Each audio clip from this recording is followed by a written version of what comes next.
two prayers I'm praying until we're together. One promise I'm keeping tonight and forever. I'll never turn, I'll never bend. I'm with you now until the end. I'll never turn, I'll never bend. I'm with you now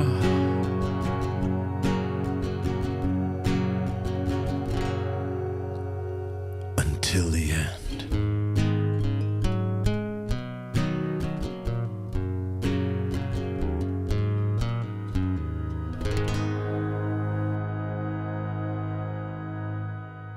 Good evening. Welcome to Conspiracy Cafe. I'm your host, George Freund. We're with you now. We're with you to the end. And we keep pushing that end just a little bit farther back every week. The New World Order doesn't like that, but that's just too bad for them, because we're here on that channel here in downtown Toronto at Bay and Dundas, and we're making changes.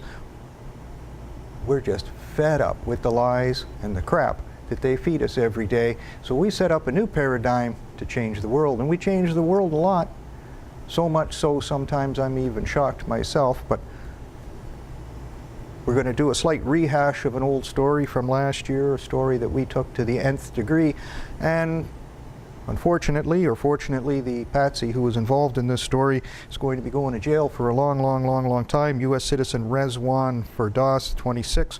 He was arrested in that FBI sting operation to use a model airplane to fly into something in and around Washington that could have been the president or the Saudi ambassador or whatever, working handily with the FBI and being led along for a good period of time since at least 2010, supplied with all sorts of armaments and explosives and whatever he needed by the FBI in a sting operation. Probably something the guy never would have dreamed or wanted to do unless he got a lot of encouragement and equipment from one of these alphabet soup companies.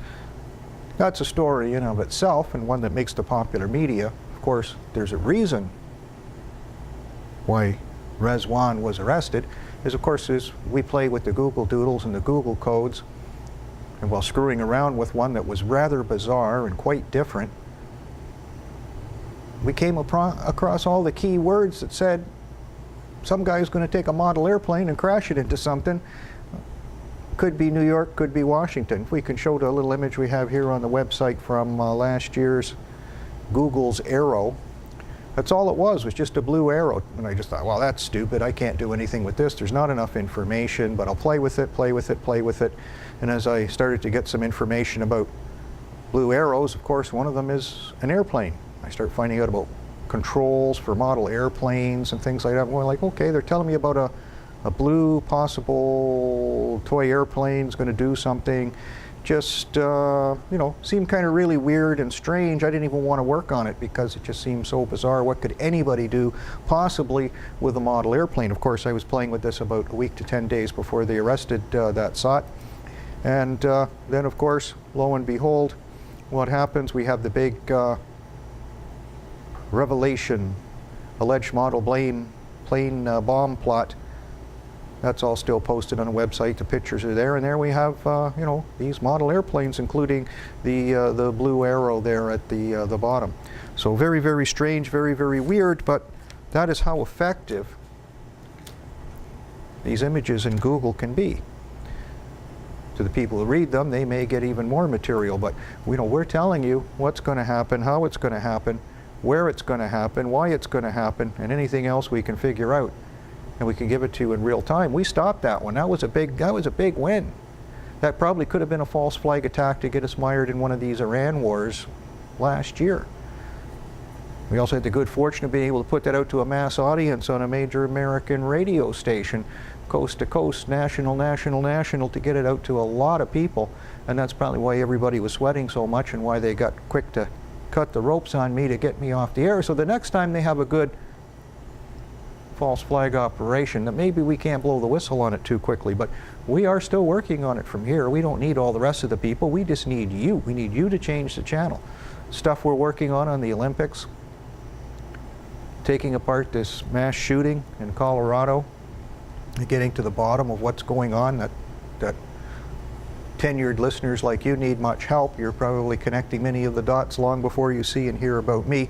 We'll have to go to a more mundane and boring shooting, I guess, now that the world has changed a little bit, because we had one here in Toronto prior to the Colorado shooting. Not one to make really international news, a big local news story, a big Southern Ontario news story, to some degree a national news story here in Canada, where drug dealers shot it out at an Ontario housing complex in the east end of Toronto, and 2 people were killed, many were wounded, and the whole city just seemed to come to a stop and come unglued, and everybody's just leaping to get on this bandwagon to ban guns, specifically handguns, guns owned by lawful individuals.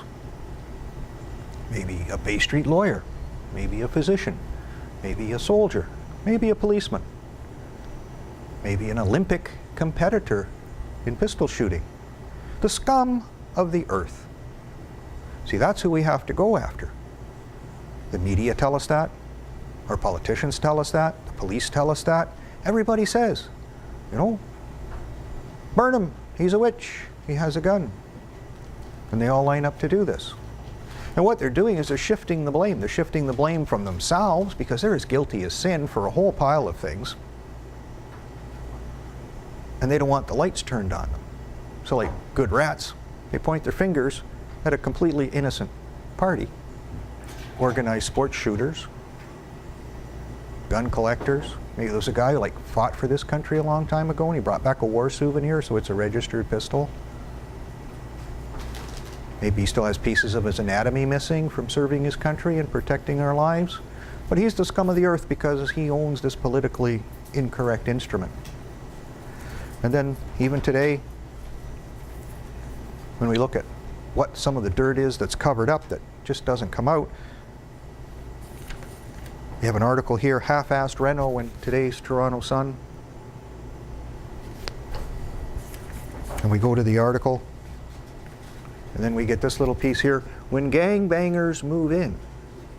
So all these politicians that want to ban guns have been accommodating the local narcotics traffickers to get in subsidized Toronto housing units, where we have grow-ups, which are supposed to be illegal, and the federal government has said that they're going to cancel all the medical marijuana licenses on people who are really sick and probably use this stuff for a real legitimate and good reason.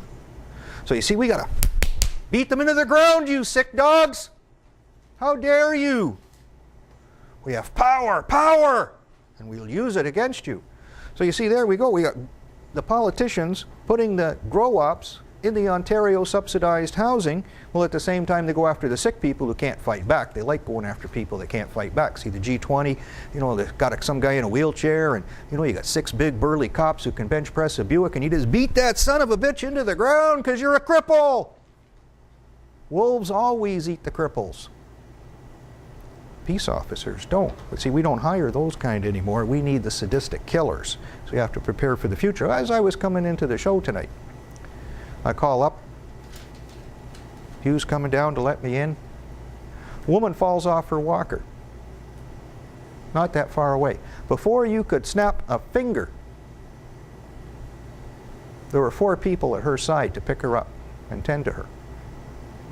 And more coming in. Like if you were in the States, it'd be like a swarming to get your wallet or something. But no, just good, decent people. But the snap of a finger just to help this old woman get back up on her feet and then reattach her to her walker and put her on her way. And then you got to look at Toronto with that old image that used to have Toronto the good. When you look at the average people in this city, you couldn't find better. When you look at our leaders, you couldn't find worse.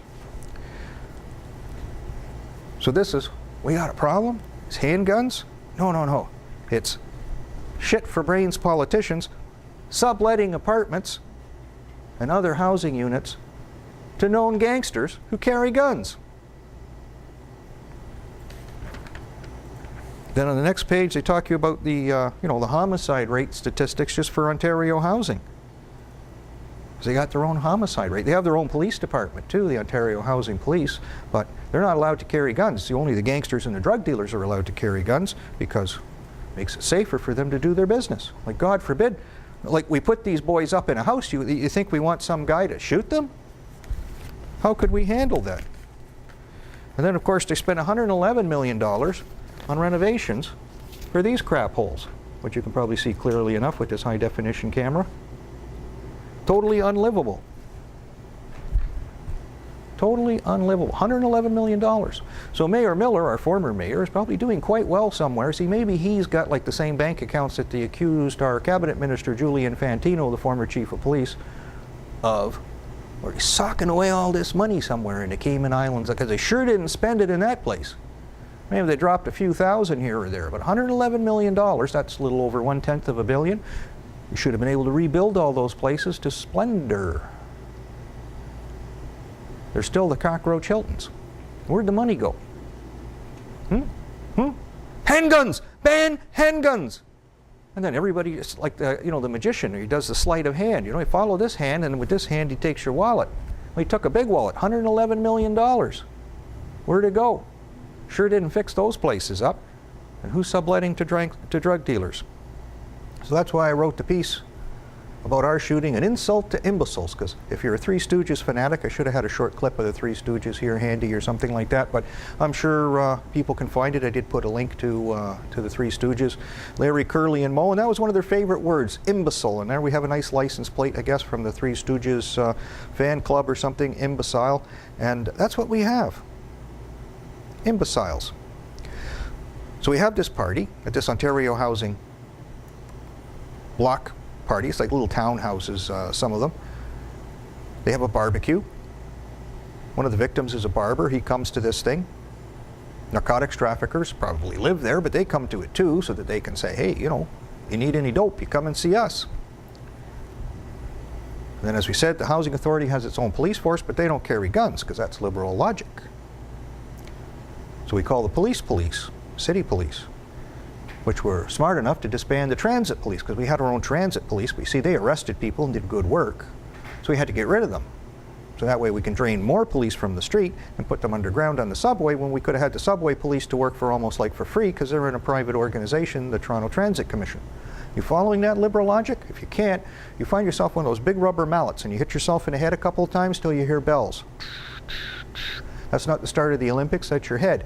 And then you can start to understand some of this liberal logic. So then we find out, at the shooting scene, there's a noise complaint. Someone called the police, so the police show up. I used to be a policeman. I remember going to lots of noise complaints, because everything's kind of like small, we don't have too many guys. Like, you got to be really careful that you don't underestimate a party. So in police lore, when the guys get together, something like, the classic bush party or super animal house party, frat house party or something, those are things that go down in history. Those are some of the ones I remember. So if you didn't assess the situation right, and your afternoon shift goes home and the midnight shift's there all alone, and most often I was on the midnight shift, so I was stuck with like organized mayhem many, many nights, because the guys on the afternoon shift didn't assess the parties right, and they just left early and left me holding the bag with a few other guys. And we had to wear it, and that's one of those times I got into one of those, nice struggles with a taekwondo expert over a gun. Just fortunately for us, he didn't immediately recognize the gun or what to do with it. He was an expert with his hands and his feet. So he stopped, because he didn't see a gun before, and he looked at a gun, and he's just motionless for a split second or two. And that gave us our opportunity to say, get him. So we grabbed him, pulled his arms out, drug him to the hood of a car, held him down over the hood of the car, because we know that guy could leap into the air like a gazelle. He was like a miniature Bruce Lee, man. Awesome. Short little guy, he could easily leap 6-7 feet in the air and kick you in the forehead. And he did that to a police sergeant later, who was dumb enough not to handcuff him when I asked him. But rank has its privileges. Another guy who failed his assessment, going like, oh, why would they want me to handcuff him? I just got one of my guys on the ground with a broken wrist. I got a loaded pistol lying on the deck over there, and those guys are holding that guy over a hood of a car. I wonder what's going on? What's so important? What's so bad? What's so dangerous? And that's the sergeant, and he's making a decision. Sarge, that guy broke that guy's hand, damn near got that gun, and could have shot you, you miserable asshole. But he got a good kick in the head, had the boot mark in his head for a good while as he's teetering back and forth, and the birds are singing and the bells are ringing and he's seeing the stars and going, wow, the magic karma ride. Then he wakes up and they realize that this was an important situation. So it's people like that that protect our community. But that's all right. We can critique it later here at Conspiracy Cafe. We know how to talk about things like that. So the officers go to this party, do the noise complaint, and like I say in my blog, if you called a plumber and you had a minor leak, and the plumber missed a major deficiency in your place that he walked by, and then a main riser breaks, and you're canoeing down the hallway, you'd have to say that guy's incompetent, or as I say, an imbecile. It's an insult to incompetent people. So there were other people at this party, and they tweeted. Everybody's tweeting nowadays. I don't, but everybody else does. So this is in the Saturday Toronto Star, last Saturday's Star. I didn't bring that in, but I wrote down the 2 important tweets. Now these are people, just your average people, that go on to live in Ontario housing. So they're probably not the most stellar academically. They don't speak English too well.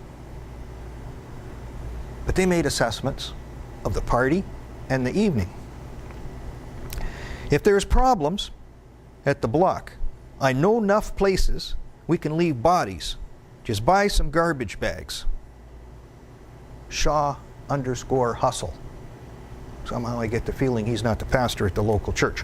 But he analyzed what was going on. He analyzed it to such a degree, the man who probably doesn't have an education, doesn't know how to read and write properly, could never even remotely be considered for police service. He saw right there, we need body bags.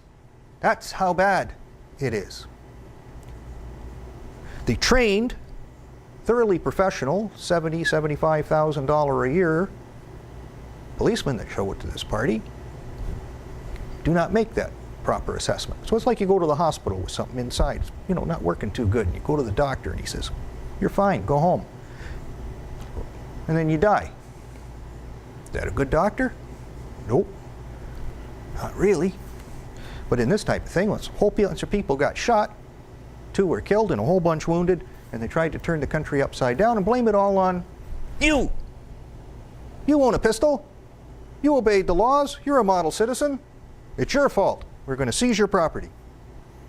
That part of liberal logic I don't even understand, even if I hit myself with a rubber mallet. This tweet. This was more of the religious one. Father God, guide and protect my friends from my enemy tonight. Let us not war, but party. Chanel_M15. It almost sounds like MI5. Like it's an intelligence operation or something. Not that we're implying anything, but you know, those things do happen from time to time. So here we are, 2 average people. One has to pray for deliverance. This party is so bad, and the other one wants garbage bags to put the bodies in. Chief Blair and the local police, they must have had those 3 monkeys on last night. See no evil, hear no evil, speak no evil. Party goes on, shots are fired, and as I see from the Toronto Sun article here where they have the crime statistics, it's not uncommon in the average year to have 33 to 44 dangerous discharges of a firearm just in the Ontario housing complex. I thought it was like against the law in the city bylaws, you know, you can't discharge a firearm inside the city limits, like in a lot of the city limits, even around Toronto and stuff like that, like totally illegal. But it happens there all the time. So that sounds to me like that's a hot spot, right? So if you own businesses and you got a lot of action in a certain business, like you usually put a lot of your staff run it. So say you run a company and you make deliveries and you get 10,000 deliveries in one block and only 100 in another block. Well, you'd think you'd put most of your staff in the place where you do the lots of deliveries and less in the ones where you don't. We're not complicating this up for people in law enforcement, I hope.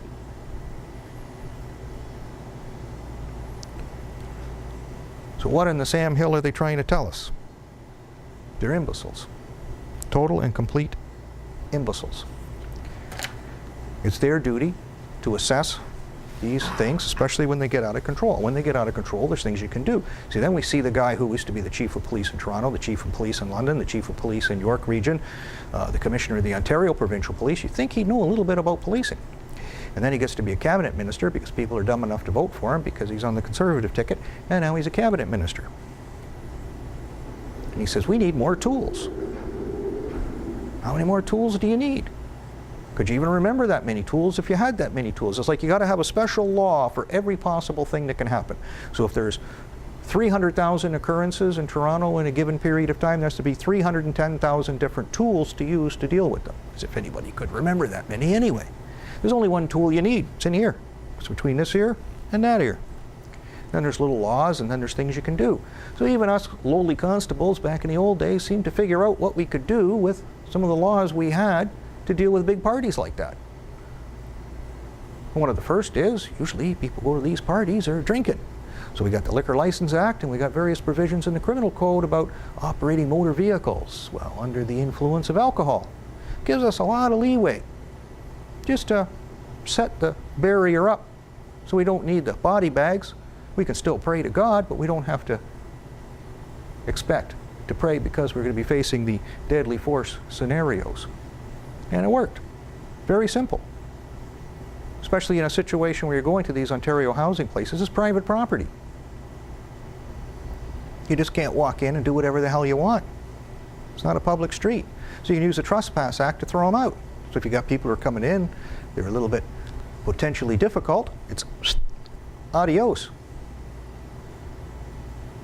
They're violations of the Liquor Act, you seize their liquor. They're driving a car, well, you got to show your driver's license. So we start recording who's coming, writing down license plate numbers, just meeting and greeting, or as I say on the blog, showing the flag. And we have a nice picture here of the Australian flag flying on the back of an Australian warship at Pearl Harbor. That seemed to be a very nice picture of showing the flag because we have a lot of people who listen to this show in Australia, and you know, we understand we're being well listened to on the Gold Coast and other places in Australia as well. So, you know, good day down there.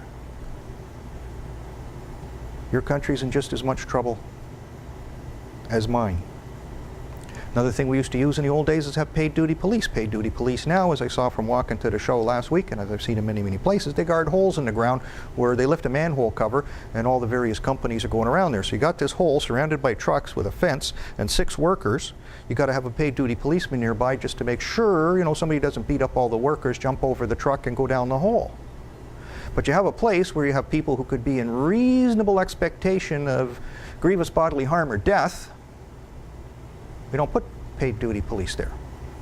We just let it happen and come in later for a nice glossy news shot where we see the chief coming here in his dress uniform, you know, making speeches talking about how dangerous things are and how awful things are, and you know, how we need more tools, and you know, how we got to get after these poor unfortunate souls. You know, maybe there was a guy who's an electrician, bought a handgun, joined a gun club or something like that, and you know, he doesn't bother anybody. He's got it locked up in a safe, locked up in the basement, locked up in his house, buried under 50 tons of cement. But he's the problem.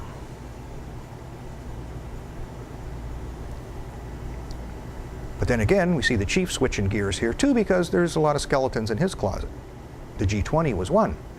So when we have the G20, we have guys like that under the full view of the police and captured by the media and in front of thousands of witnesses, the bloc anarchist group just going absolutely apeshit, breaking up the downtown. And nothing happens. They burn police cars, if they really were police cars, maybe they were movie set cars, just to put on a good show. It's difficult to say in these provocative actions, but nothing happens to these guys. They get away with murder.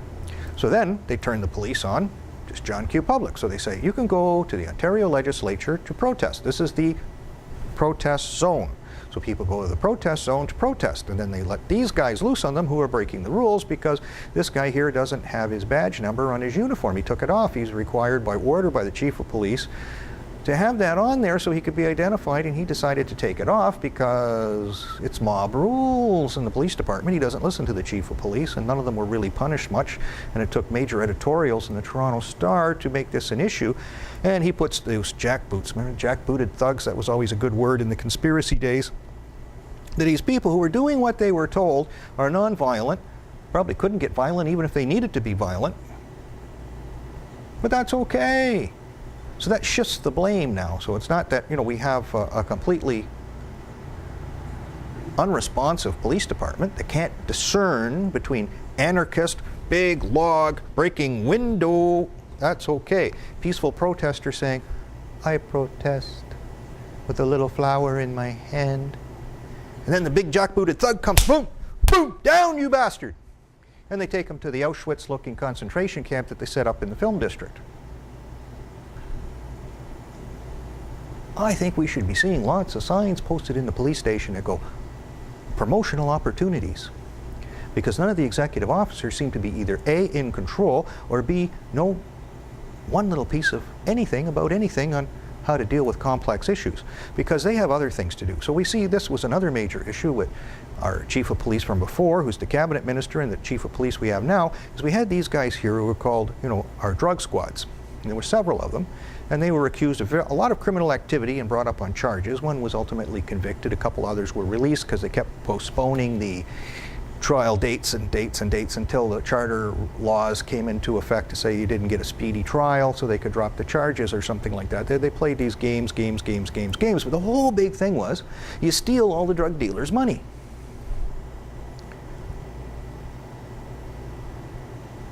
And that's been just going on rampant. And then the guy who used to be the chief of police, who's now the cabinet minister, is under accusations that he's got offshore bank accounts. And he didn't do anything to really look into this.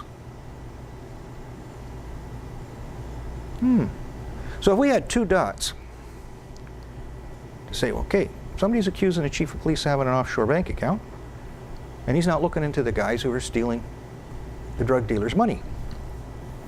Could there be a cause and effect line that we could draw from dot A to dot B? Very interesting. Could very well be. Could very well be. So then we have our police, which are the untouchables.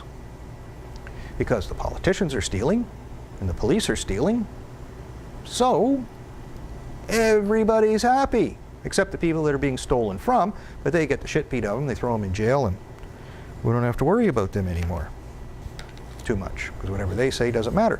But this is just a classic application of shifting the blame. You pick up somebody, you start picking on somebody who has absolutely nothing to do with it. You get a media mantra to just say, oh, hate guns, hate guns, hate guns. Well, you're stuffing the money in your pocket and running down the street. Then we have a mayor who's completely out of touch with reality, and he says, these guys are cowards. And they should be buying me lots of coffee, because sometimes I hear this stuff and I'm having my coffee and you snort it out your nose and it makes like a shotgun pattern on your newspaper and stuff like that. They should have to replace those. They really should. Because how do you call a guy who's going to take a pistol and he's standing like, arm's length away from another guy with a pistol, and they just point him at each other and go boom, boom, boom, boom, boom, boom, boom, boom. How is that guy a coward? He's a nut. He's quite more than likely insane, totally insane, but he's hardly a coward, because I don't know too many people who say, well, yeah, let's play chicken with pistols at, 2 meters. Let's go for it. It doesn't make any sense to me. That's not a coward. That's a soldier in a narco army who's prepared to kill instantly. And then we get the Prime Minister saying, well, we have to be tough on crime. Do they still do the flashlight test in the Army? See, in the Army, they did the flashlight test to see if you were really smart or not. So you shine the flashlight in this ear, and if you weren't too smart, the light came out this ear, because that said inside was hollow, echo, echo. So we've got to get tough. But what are you going to do to scare the guy? So he's not scared of getting shot, and he knows if he hits the guy, he's going to go down for 25 for murder 1, minimum sentence. What are you going to do to scare him? I'd like to hear an answer to that one someday. There isn't too much you're going to do to scare them. See, because they belong to these drug armies, and I guess we can skip the opera singer for a second here.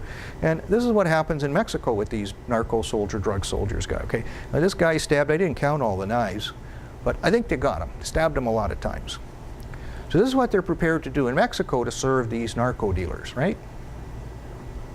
And then there's the beheadings. I didn't put the beheading pictures under there, but they're all over the place. And mutilations and tortures, and then there was the machete YouTube,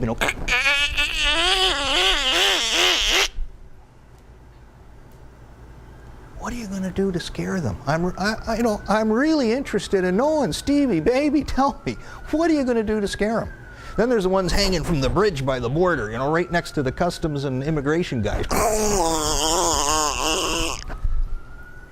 So there's people who are prepared to do it, and then there's people who aren't afraid because they got to participate in this to have it done to them.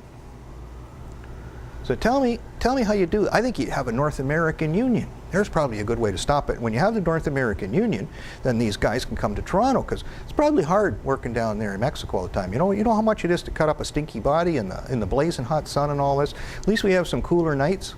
It's a little more temperate. You don't have to work up the big sweat, and the bodies aren't going to smell too fast. You can kind of get out and go home before it really starts to stink up.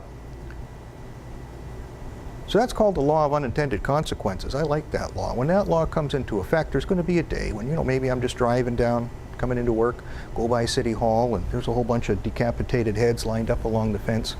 And I went, hey, there's the mayor. There's 3-4 city councilors. Hey, that guy, he works for the newspaper. He's the head of the drug squad. That guy's the chief of police. There's our member of parliament. Wow, they really cleaned house last night. So you're not going to get to keep all the money you steal anyway.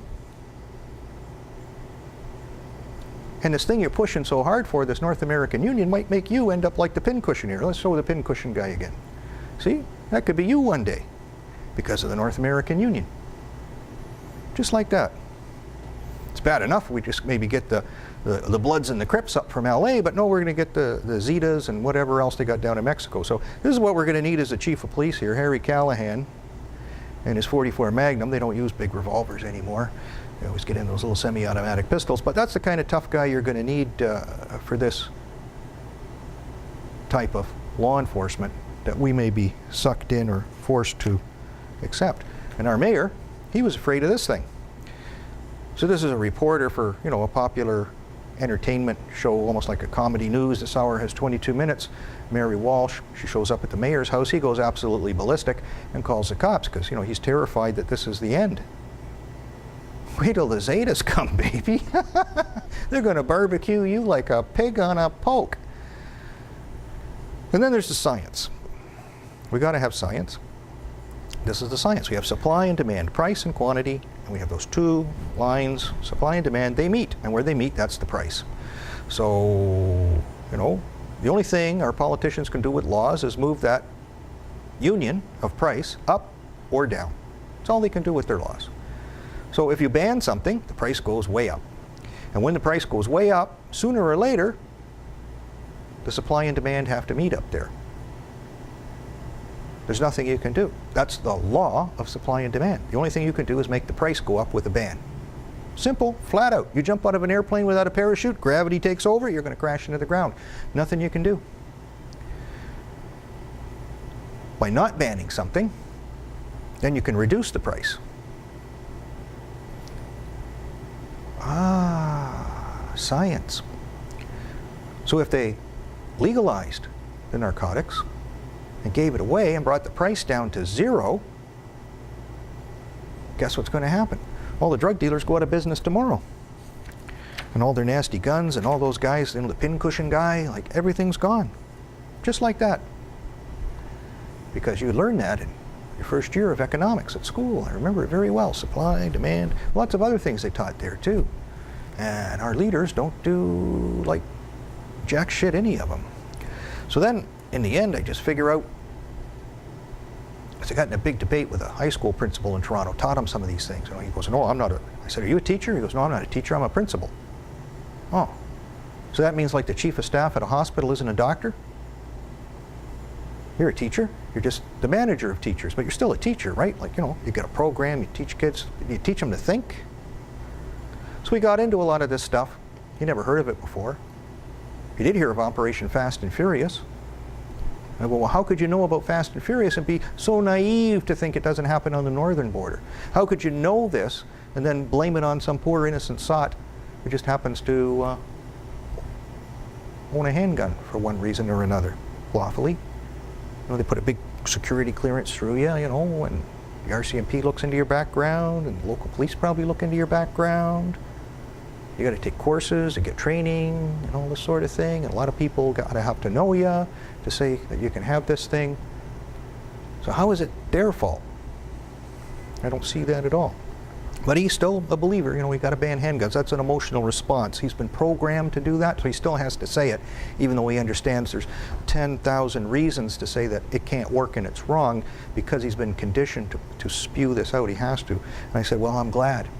And he goes, why is that? I said, because I'm going to go into the funeral home business. You see, Mexico banned handguns and guns in general in 1963, as I recall, way back in the early 60s anyway, if I don't have the 63 right. And they only started this war on something that's impossible to win recently. What is it, 6, 7 years old? 55,000 people killed. So if I start my funeral home business now, that's like pretty much wiping out the city of Barrie here in Ontario. Man, woman, and child, everybody. I can make a fortune. And you're a principal of a school. I bet you they sell drugs at your school. One day, the Zeta Man may be coming to visit you. And maybe one day you're not going to come home, and when I want to see you, I'm going to have to go to the school and see your head on a little stick outside the door. And just go, psst, insult to imbeciles.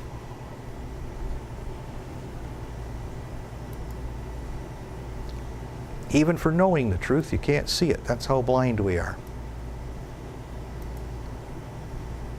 And we pay for all this. We pay for the educators, we pay for the government, we pay for the schools, we pay for the books. For what? It's like a retired Air Force officer from the States tells me all the time, and I love to hear this one, is, you know, they couldn't pour water out of a boot if the instructions were written on the heel. That was a good Larry Curly and Moe thing too. You hold the glass, what time is it? But then people don't wear wristwatches much anymore either. So we have a Google Doodle.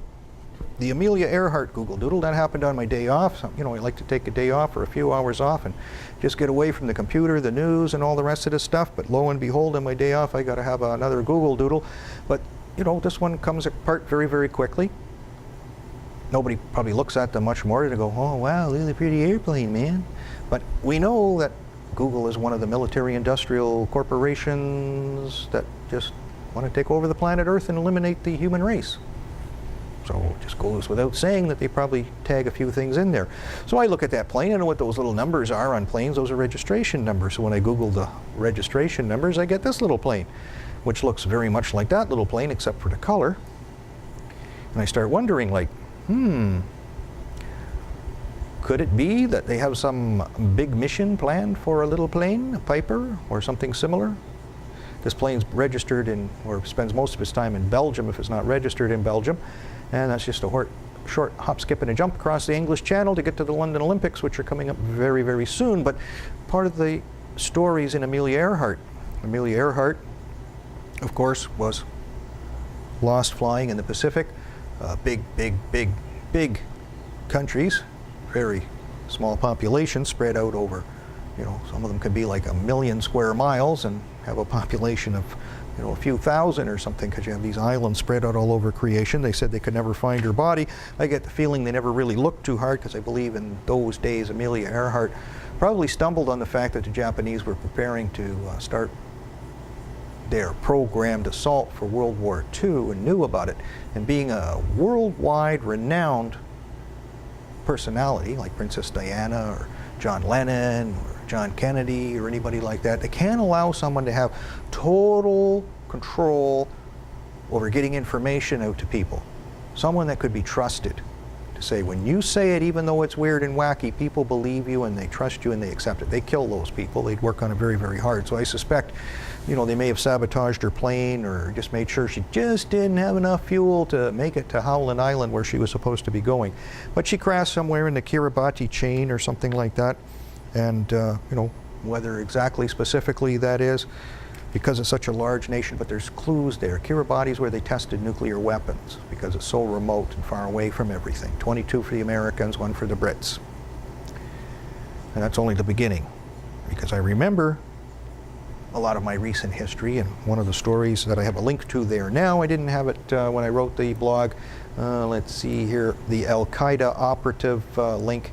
That's something to click on, because that tells you a very important story about Al-Qaeda, which we'll get into as soon as we finish talking about the blog, which won't be too long, because one of the other big things with GGLE, of course, it also takes us to a music group And some of the images that come with it are this one here, the head floating in space here, you know, the GGLE highs, the music portion of the code.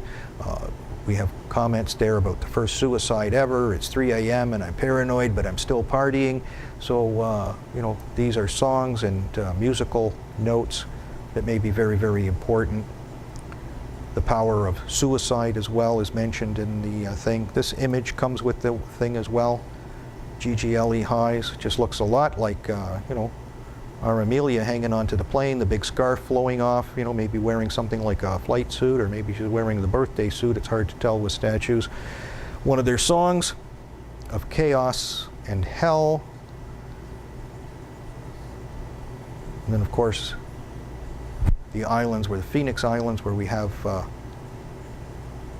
this thing with Al-Qaeda, the Al-Qaeda operative that we'll get into next. Maybe we can play a short version of this, of chaos and hell, if we drive the monsters crazy. Can we hear the beginning of this?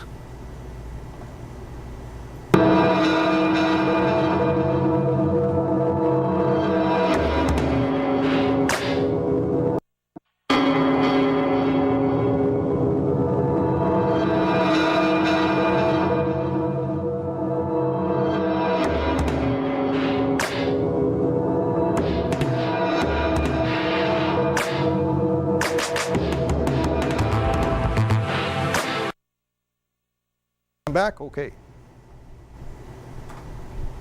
There he is. I think that'll do, because the big thing is the bell, right? How did the London Olympics sound, right? How did they start out? With the bell. They bought that new bell, and they're going to ring it for the first time for the Olympics. So we're right on course there with that one. Right on course. So let's get into this little story of our Al-Qaeda operative. So this chap named Wolfgang Boehringer is a German pilot, and he was one of Mohammed Atta's closest associates at the Florida Flight School. Oh, that sounds rather serious, I think. So he goes out on a 47-foot yacht called the Argos to a tiny island called Fanning Island, scattered in the South Pacific archipelago of Kiribati. So Fanning Island is 1,400 kilometers south of Honolulu. It's a former British colony, one of the world's smallest nations population-wise, very large size-wise. There's an alarm because he's linked to this September 11th pilot. An AP report is picked up by the New York Times. Owned International Herald Tribune. Okay, you can go back to me. I'm just going to read off this because I can't see too good, and I got to get me a light for this desk.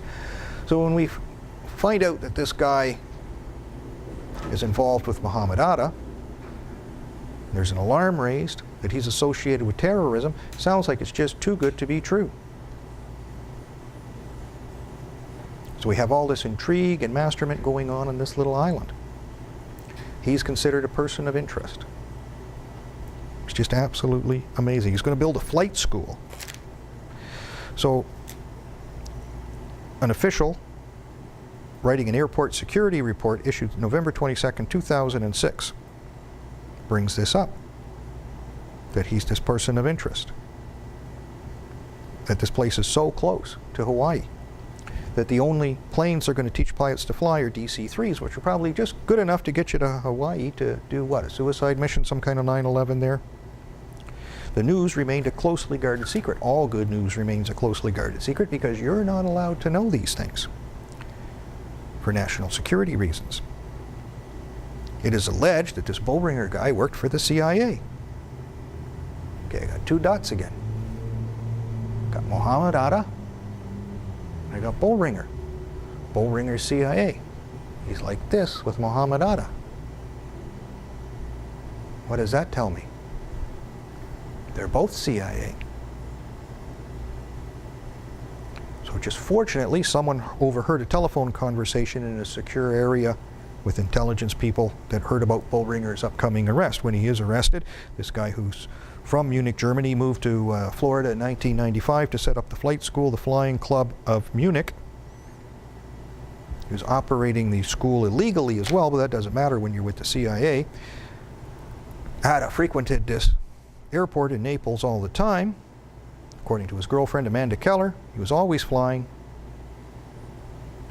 When he's sailing in the yacht, makes a stop in Bombay. That's not a famous Bombay.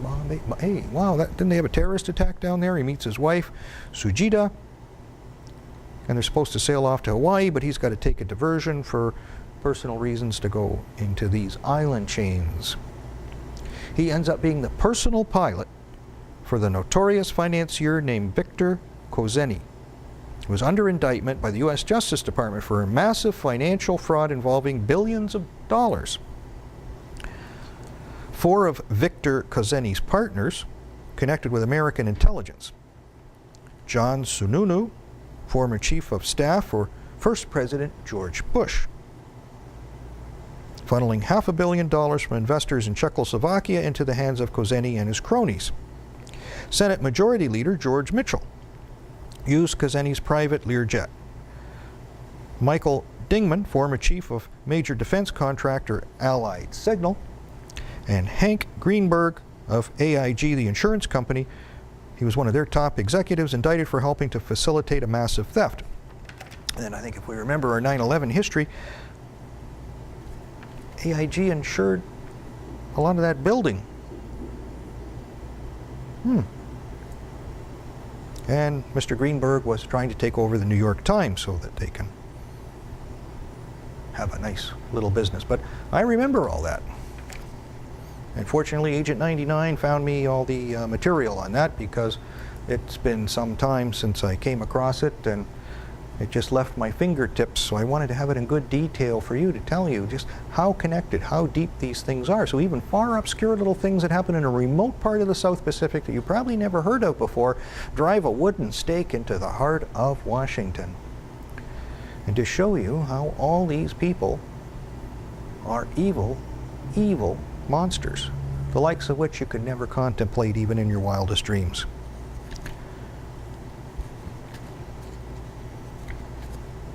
Then, of course, London's calling. It's time for the Olympics. That's something we have to be very, very concerned about as well.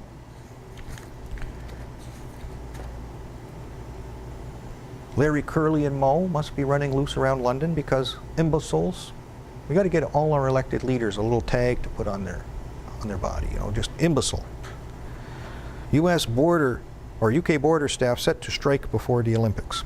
Have a one-day strike, 24-hour strike, just to, you know, show them what it is and leave the door open. Imbeciles.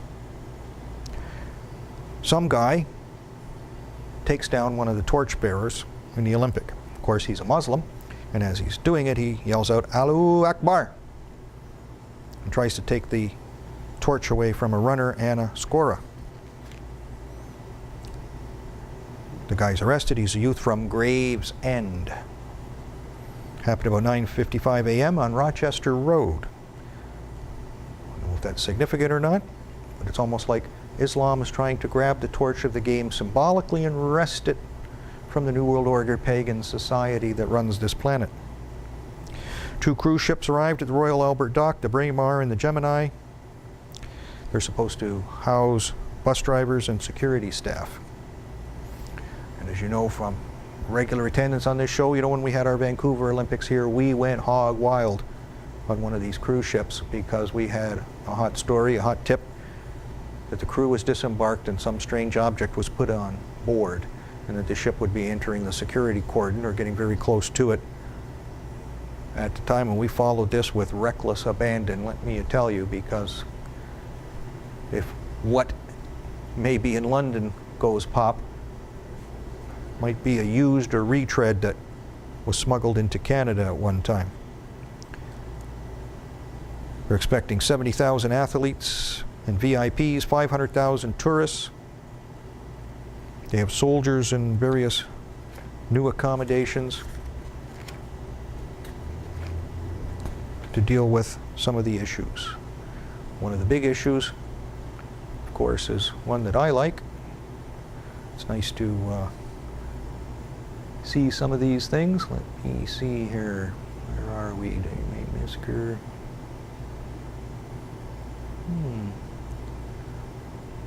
Did I lose this one already?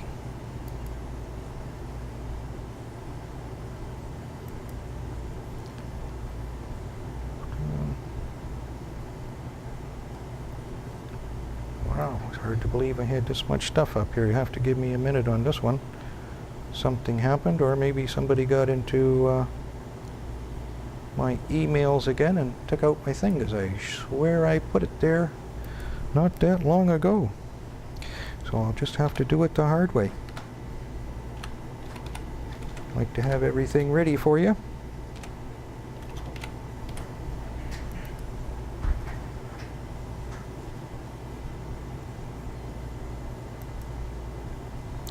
There we go, the invasion of the super yachts. This was a Daily Mail article. And if you're a long-time follower of the show, you know we've talked about this ship here, the Octopus, before when it went to the Antarctic.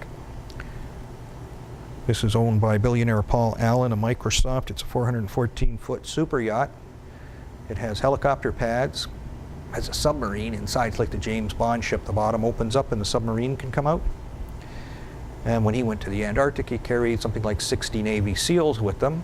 They say it has a crew of 57. I guess we can't find out if they still brought the Navy SEALs or ex-Navy SEALs with them. Quite the little ship.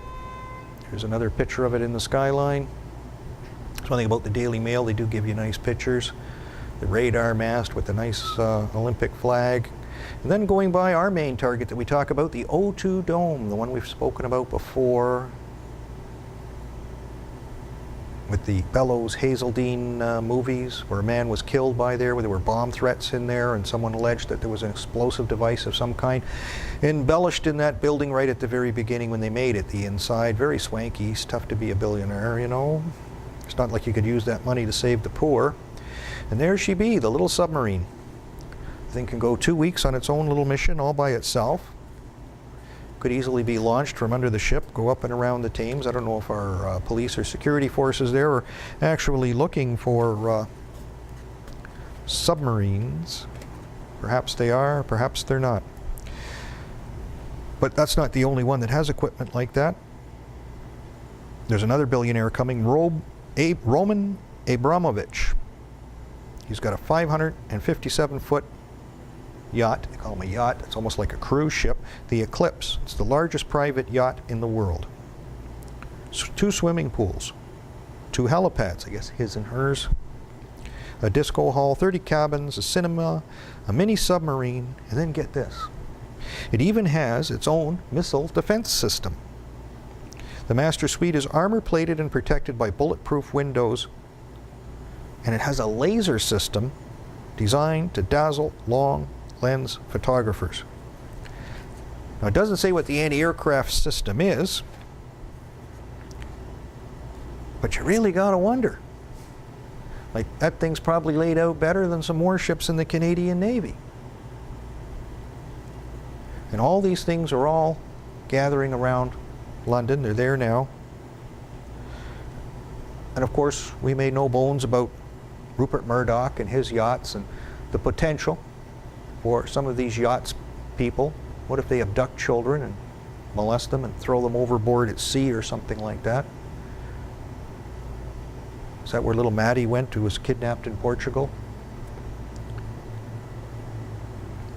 And then our Frank Lowy, the man who owns the Westfield Shopping Center, who pretty much has the key to access to the Olympics, has his yacht docked there. The 80 million pound Elona.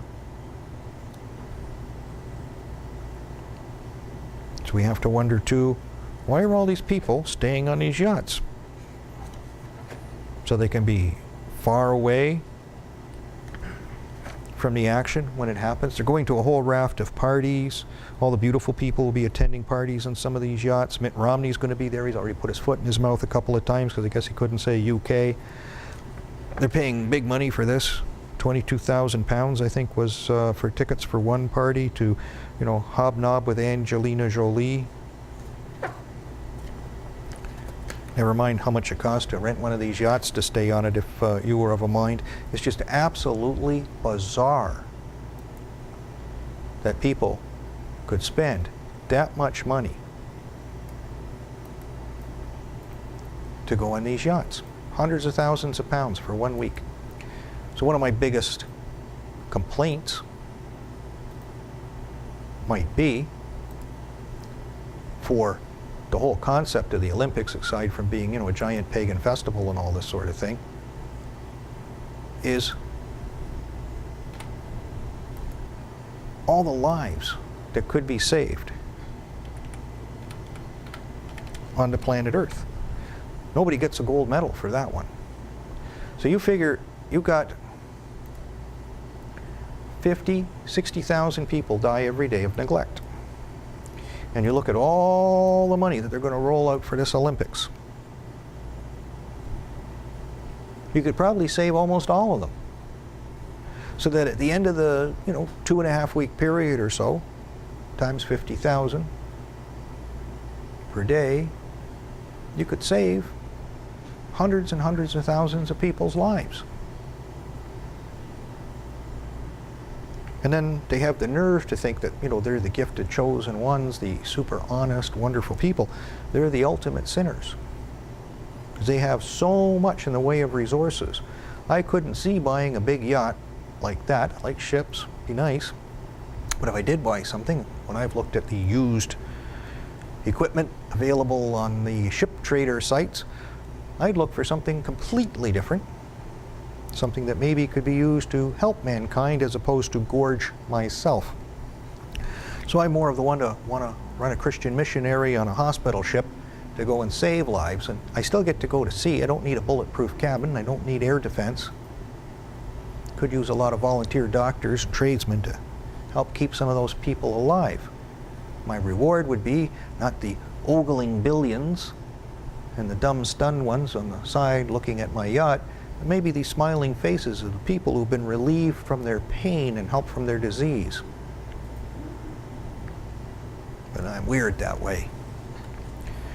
Then one of the other big warning signs coming out is the Prime Minister, David Cameron, has ordered his cabinet ministers to use public transit rather than their chauffeured cars to get to the Olympics, to take buses and trains, the exact opposite of 7-7.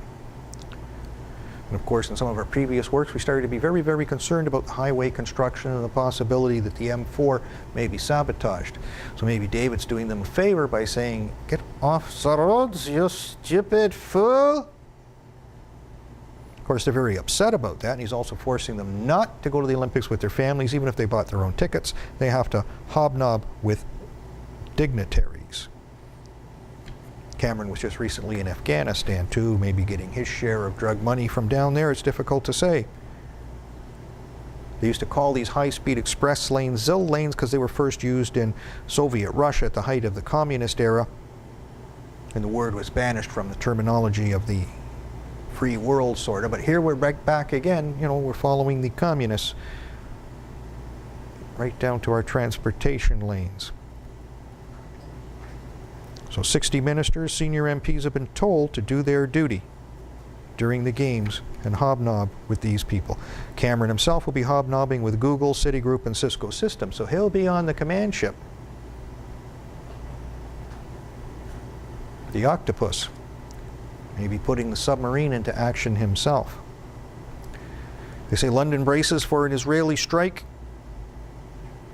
on Iran during the 2012 games. So maybe some kind of terrorist attack is going to happen. Israel will have to retaliate. They tried to blame this Bulgarian bus bombing on Iran, even though they don't have a clue who pulled it off yet.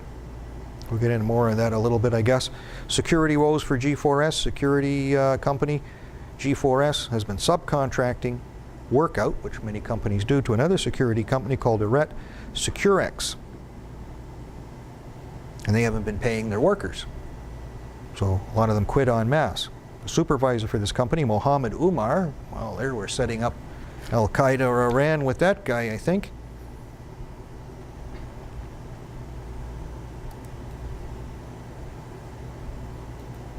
And then let's see here. The other big security woes we have, this Olympics, the big lie that they tell us all the time, is that they're bringing these things in to, help the poor and get the city going. So except for the people in Hackney Wick, who are just right beside the Olympics, where tens of thousands of visitors are expected, are being completely locked out. So this is one of the protest signs they have here. You know, thanks for the Olympics, but we hate the Olympics.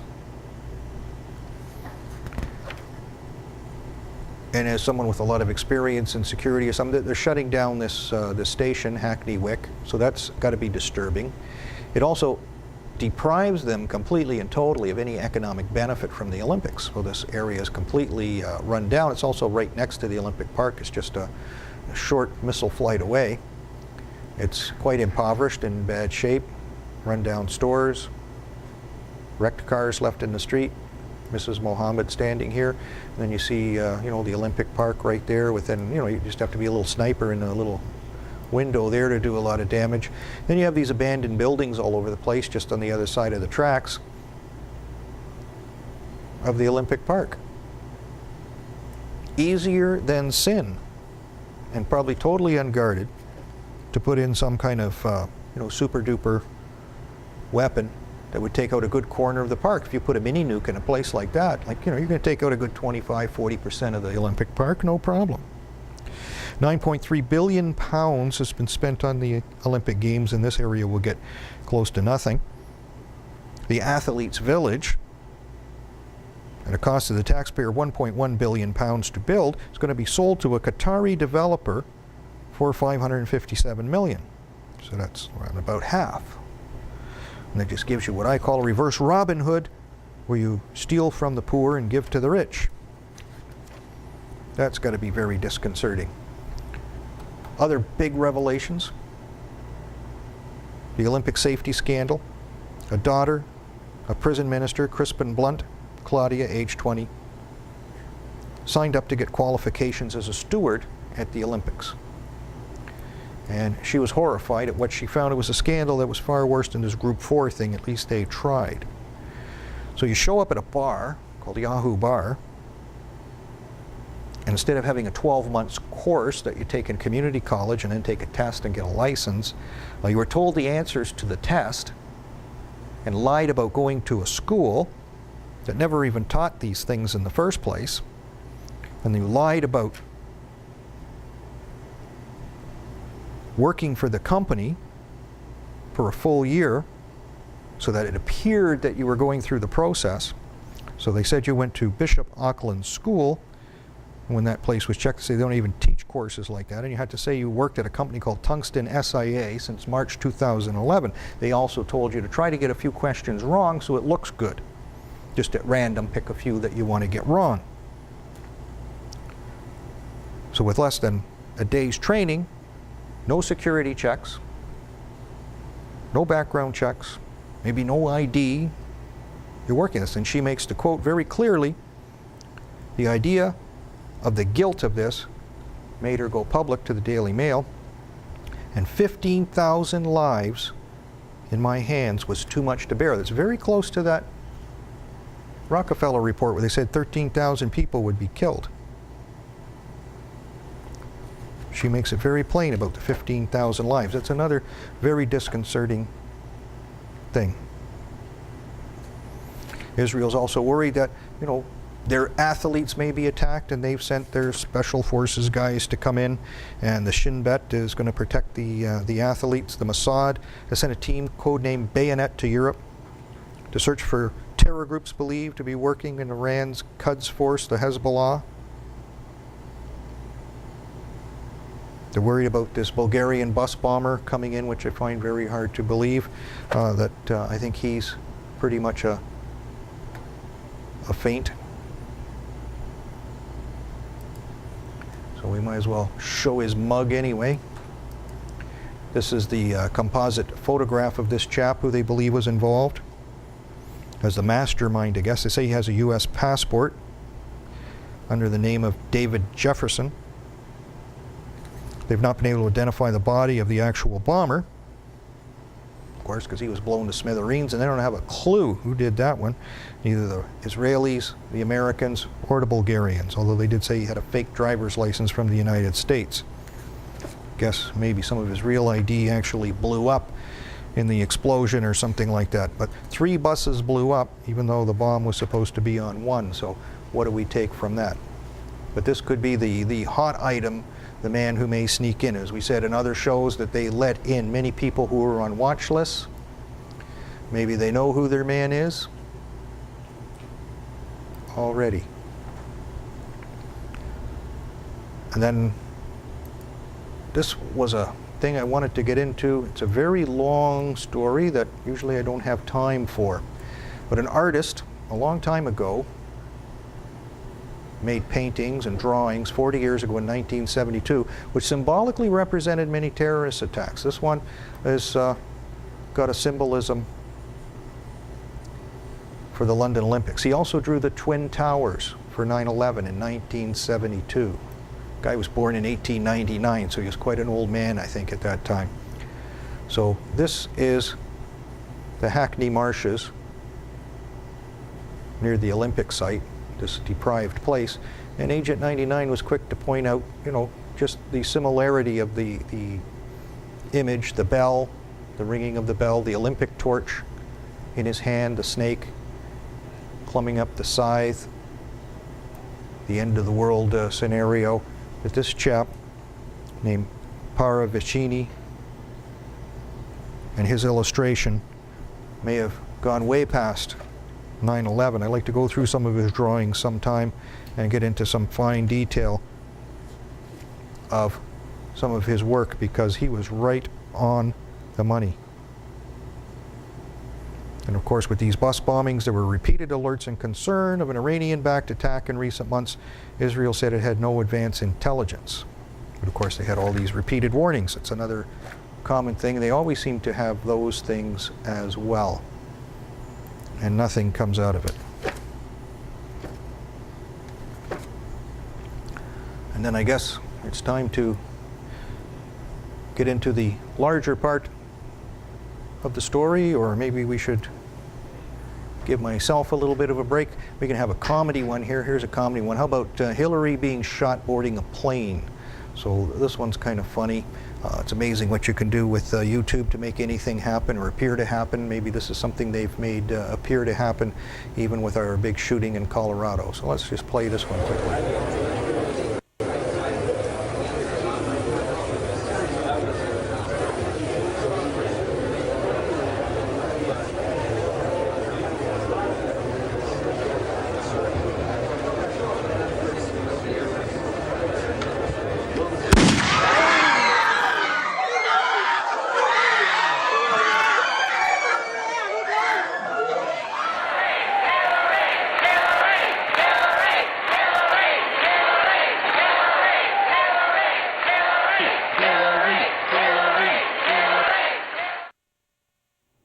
Okay, Hillary's the Antichrist. She took the shot and she got back up.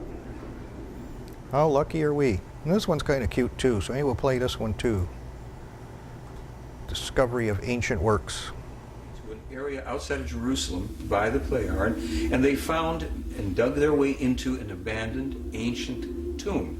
The stones on the floor, concealed for a while, for 2,000 years apparently, resin-encrusted, animal skin-wrapped scrolls, which they took out and removed from that location. When they opened up one, they found they were in Aramaic. So Isa Rashid took the scrolls, began a translation process. In something like 7 years, he sent Meyer about 1/3 of these scrolls, translated from the Aramaic, in which they originally were, into German. He let Meyer know that he was now virtually on the run with his family for their lives. He told Meyer that there were certain religious factions of a couple major religions that found out that he had these scrolls and that wanted to take possession of them themselves.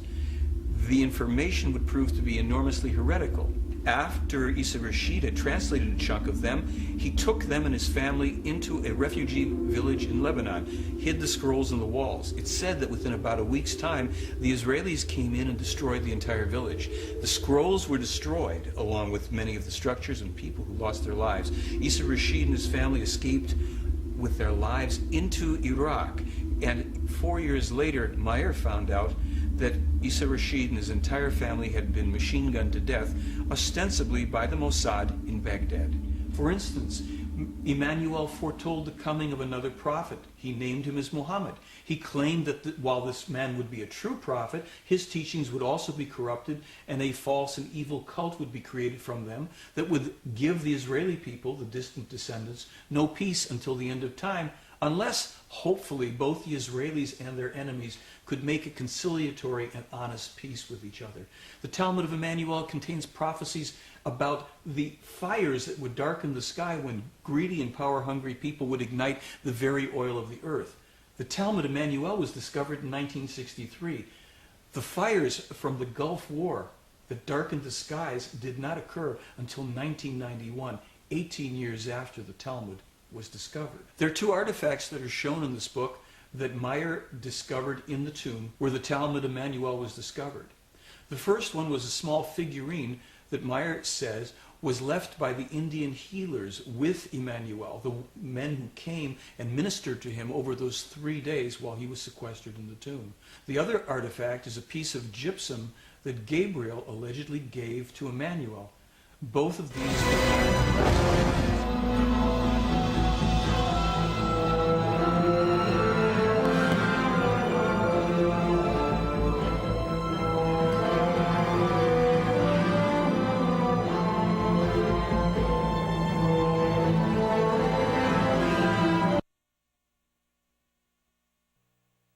better than a commercial you get on mainstream corporate anything, eh? So it's nice to stretch our minds. Usually when they kill someone, it's because they got something right on the money. Right on the money we have a Manchurian assassin. There's absolutely no room for debate really about what we've had in Colorado. We had someone who's just severely mind controlled. Just severely mind controlled.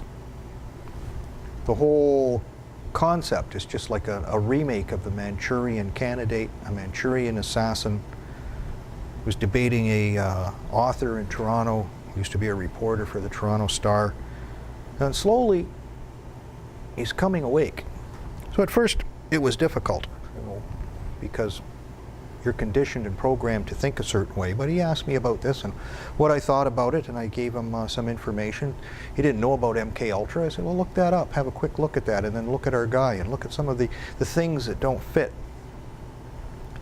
He no longer doubts. He may not believe, but he no longer doubts. And that's the whole process that we're going through. In the Waco days, they used to call it Waco up, waking up, coming out of the deep sleep of this programming that's put into our brains for us, turning us into jello so we can't think for ourselves. And as we become more sentient and able, then we realize we see these things.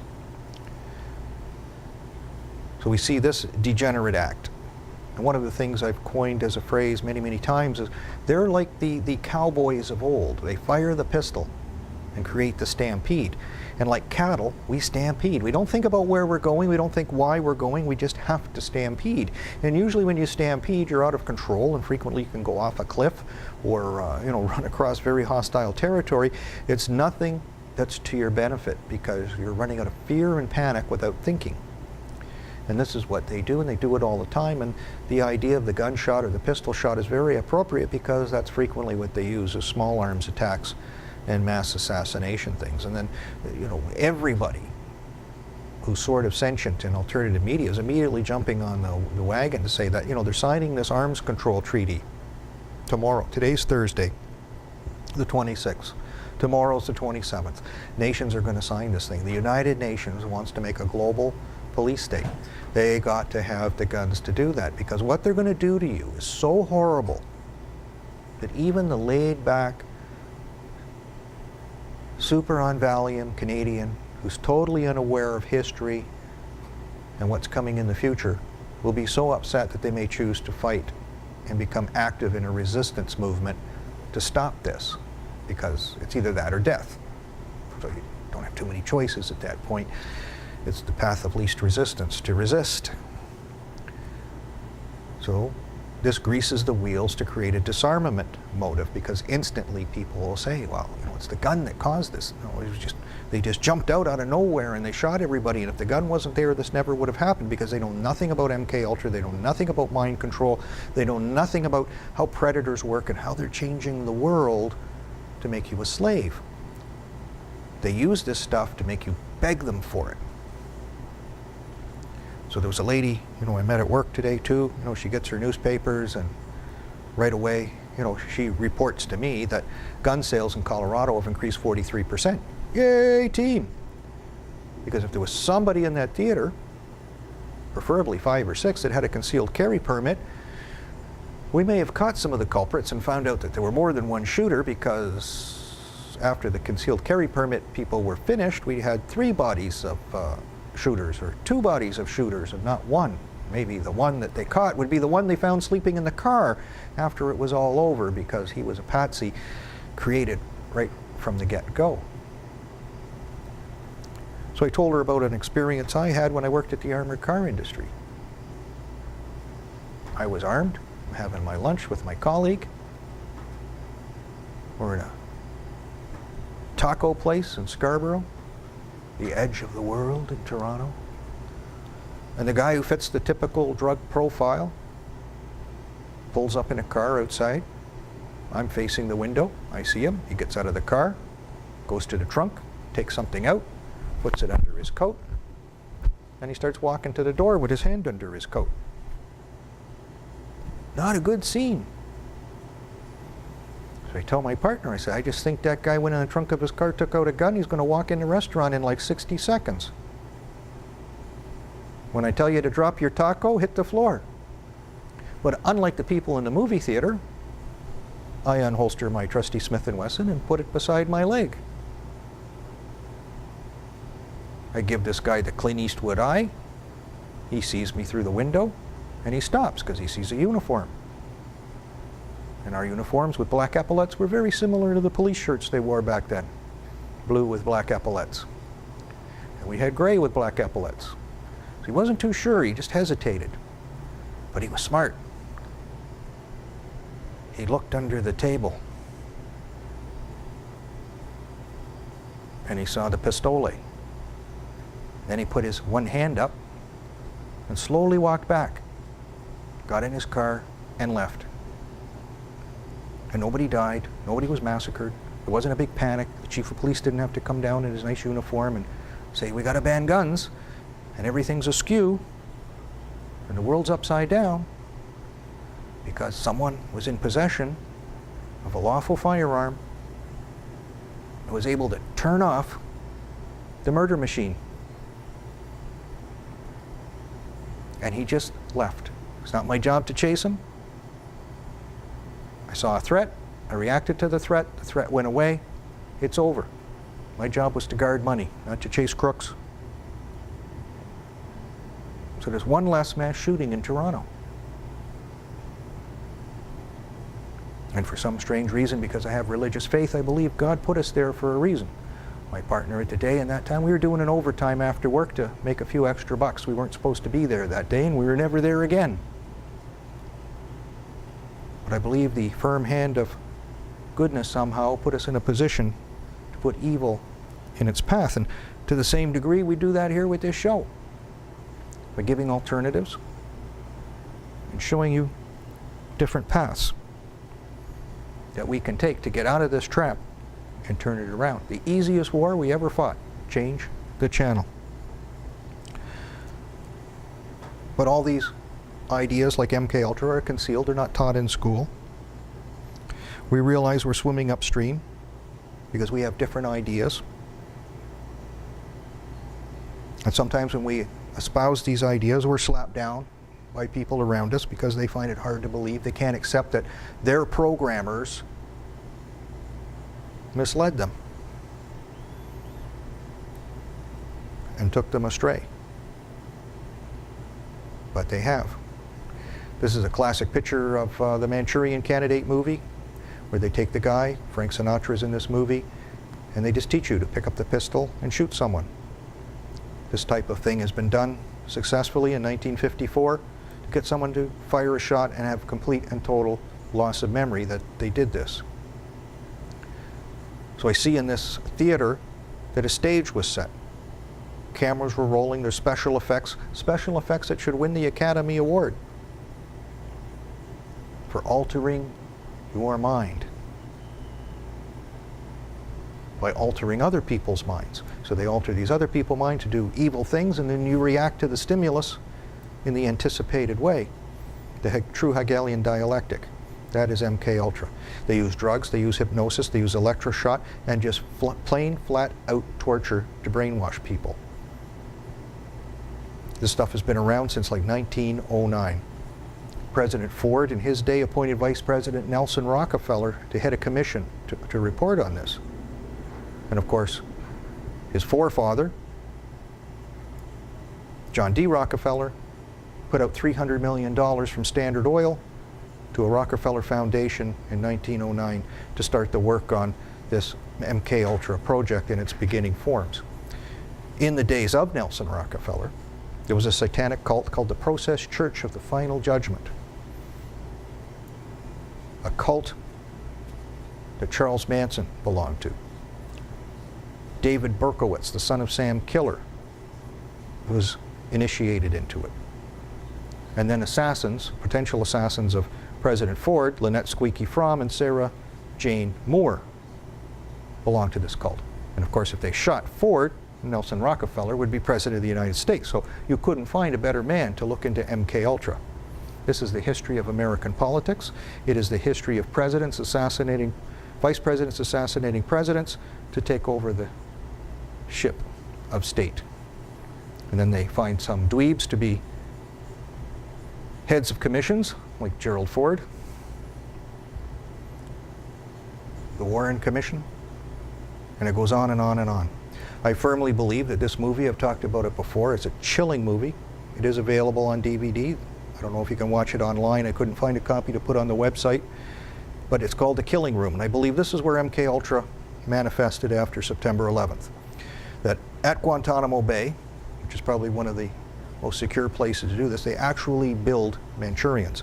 This Bulgarian bomber, when he was first accused of being a bomber, was supposed to have been a graduate of Guantanamo Bay. At first, before they even identified his DNA or his body, they said it was Mehdi Gazeli, a Swedish citizen with Algerian and Finnish origins, detained in Guantanamo, Cuba from 2002 to 2004. What they did in this movie is they just brought in a whole bunch of volunteers, just like people would volunteer for any type of science or medical study. You're just paid a flat rate, you do a few tests and you go home. But what they did is they locked them in the room. They take away all their stuff. You can't get out. It's like a jail cell, padded walls and such, and you're examined like with one-way glass and stuff, or two-way glass and such like that. You can't see out. They can see in and watch you. They just walk in the room, somebody pulls out a pistol, shoots somebody in the head and kills them. And they see how you react to that. And they study you like a lab animal. And then they get you to do it, because they say only one person's going to leave the room. So if you don't participate in killing the other two people, you can't get out. Of course, one of the guys figures it out and he says, well, if we work together, we can try to get around this and escape.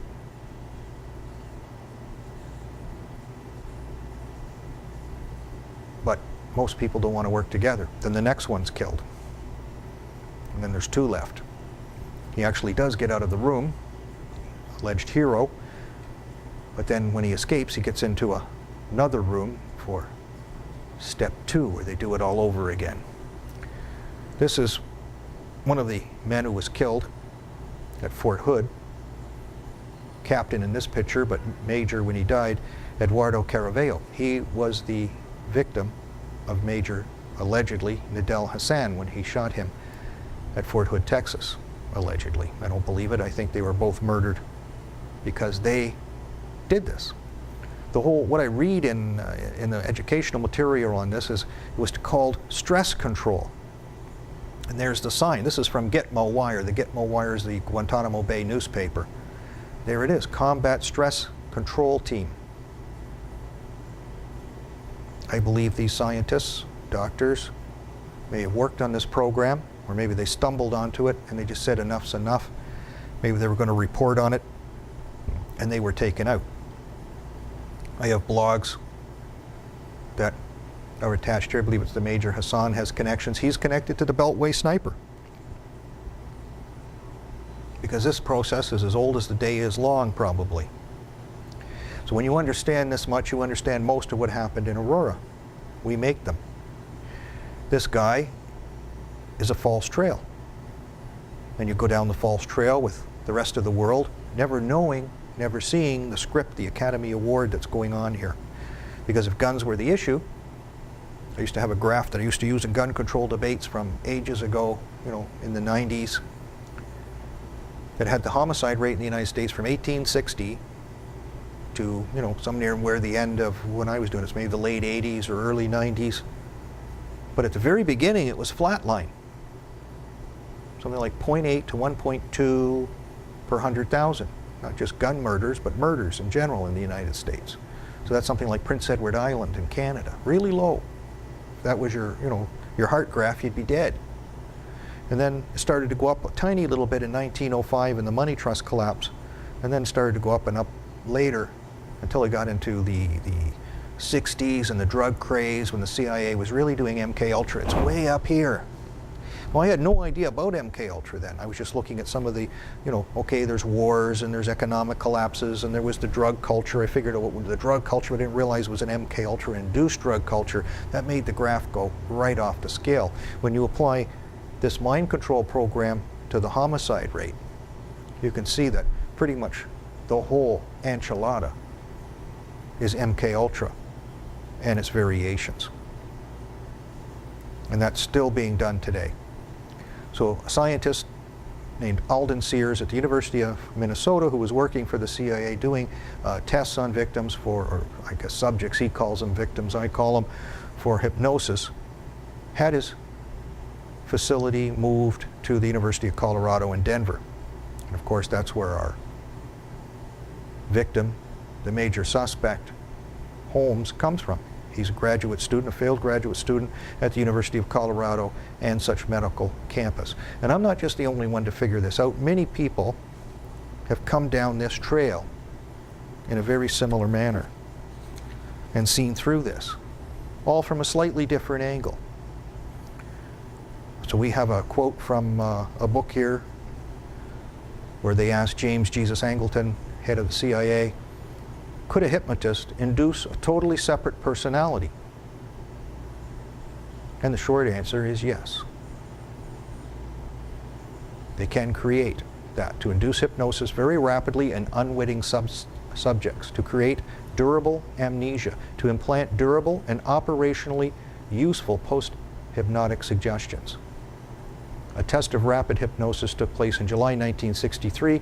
The counterintelligence staff in Washington, D.C. asked the CIA station in Mexico City to find a suitable candidate for a rapid induction experiment.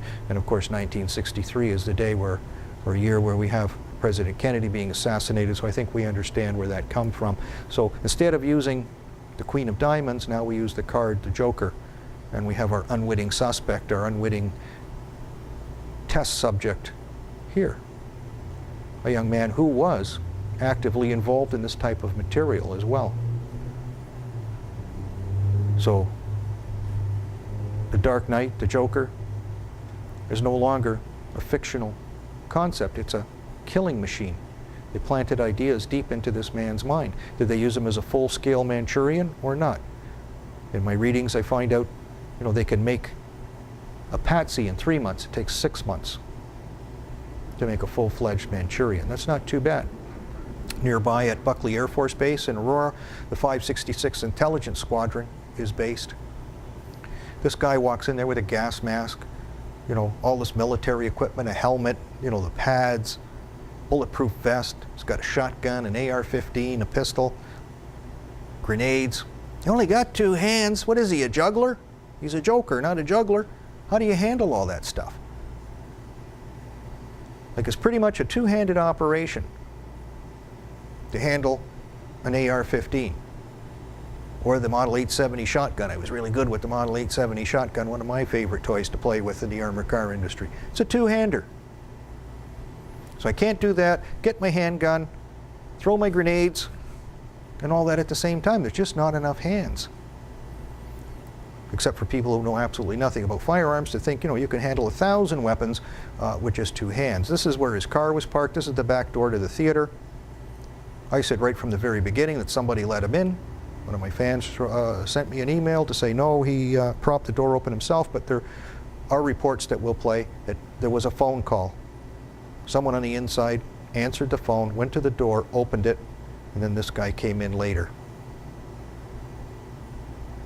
So the CIA expert who works on this is Milton Klein. He's the guy who can hypnotize Manchurians or patsies. So I think we see the big picture here. And this is the big picture. They can make this, that you're facing that at the front of the theater. Actually, the short that they were playing in the movie was for another movie. I don't recall the name of it off the top of my head right now, but that was all it was about. It was about people shooting people in a movie theater at the time. Very, very, very interesting stuff. See if we get one of our get our Mr. Holmes here talking at his science camp. Obtaining exclusive video and photographs of suspect James Holmes. Hello, I'm James. This is the first video released of the suspected shooter, recorded 6 years ago when Holmes was 18. Here he is standing in front of his peers at a science camp at Miramar College in San Diego, talking about what are called temporal illusions. Over the course of the summer, I've been working with a temporal illusion. It's an illusion that allows you to change the past. In the video, he appears slightly nervous speaking to the group, but he also appears intelligent. This is him explaining his mentor's shared interest in fantasy versus reality. He also studies subjective experience, which is what takes place inside the mind, as opposed to the external world. I've carried on his work in dealing with subjective experience. Among fellow students, he appears to be a typical teenager with a particular interest in science. This is how he was introduced at the seminar. His goals are to become a researcher and to make scientific discoveries. It's a good start. In personal life, he enjoys playing soccer and strategy games, and his dream is to own a Slurpee machine. Meanwhile, overnight, there was also this. New pictures emerging of several explosions in a Colorado field where investigators took chemical materials recovered from the apartment of suspect James Holmes. Crews reportedly transporting the materials by dump truck to the field so that they could be ignited to determine if they were in fact explosive. And this morning, federal authorities and local police have now pulled all of the potential explosives from James Holmes' apartment after gaining entry. Once inside, carefully eliminating potentially explosive traps. You could even hear one of the explosives being disarmed. The police chief here said the suspect's intentions were clear. This apartment was designed, I say, based on everything I've seen, to kill whoever entered it. And this morning, as investigators continue to comb through what they pulled from his apartment, ABC News also learning that James Holmes' interests landed him a federal grant from the National Institutes of Health to study neuroscience, only one of a half-dozen students to win one every year. He reportedly began the process of withdrawing from the PhD program this. He's quite the smart young man, one of 6 students. Here's what one of the witnesses said. Oh no, that's not my witness, so don't go there. That was the theater warning thing. Okay, that's too bad. I thought I had 2 other videos there, but that's all right. We'll play them maybe next time, because there were 2 witnesses who saw the phone call be received. They had short little interviews, and I don't have them here at my fingertips. So one of the things that went on recently that immediately comes to mind for me was when we had all the Russians training in Colorado at Fort Carson, south of Denver. And that immediately comes back to my mind. This is a picture of them in the thing gutting us poor people here with those bayonets on the AK-47s. But they came to train for this mission. They may have completed all their training, gone home. No one knows anything about it. They just are reinserted back into Colorado. Now they're fully aware of what to do, where to go. They speak English. They're sophisticated killers. As we see here, this is the Spetsnaz, the Russian Special Forces, doing an insertion into a back door in a hold-up squad scenario, going after some nasty person. But there's no way that this guy Holmes did all this stuff. Absolutely no way in hell. Because it is very, like the police said, it's a very, very sophisticated operation. And you're just not going to pull that off. Here's a cute little picture here. Dear CIA and Fear Stream Media, I am a combat-trained U.S. Marine with 4 years infantry as a weapons platoon section leader and demolitions expert. I have an intricate knowledge in constructing explosives and how to operate automatic weapons.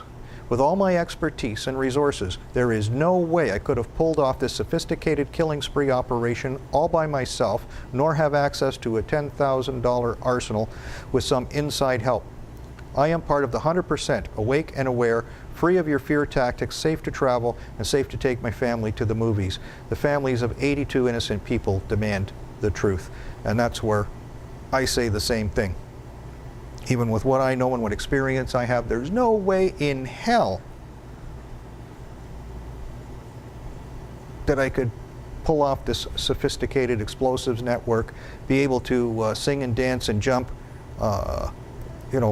into this theater, shoot multiple weapons at one time, throw these grenades and all this sort of thing. There's just no way your body could physically do this. Some witnesses says he didn't have time to reload, that he never reloaded, or maybe that there was multiple shooters. Alex Jones has reported that there were more than one shooter, even maybe 3 shooters, because you're on the floor, you're choking in tear gas, you can't see through the smoke, you're sucking up, the carpet. You don't know what's going on around you. You just see what's next to you, and that's probably only one shooter. As part of the training these Russians had was reconnaissance on imaginary terrorists camp and a raid, also with a extrication of a helicopter. This is the map of where they were. They were down here at Colorado Springs, and Denver's here, Aurora's over here.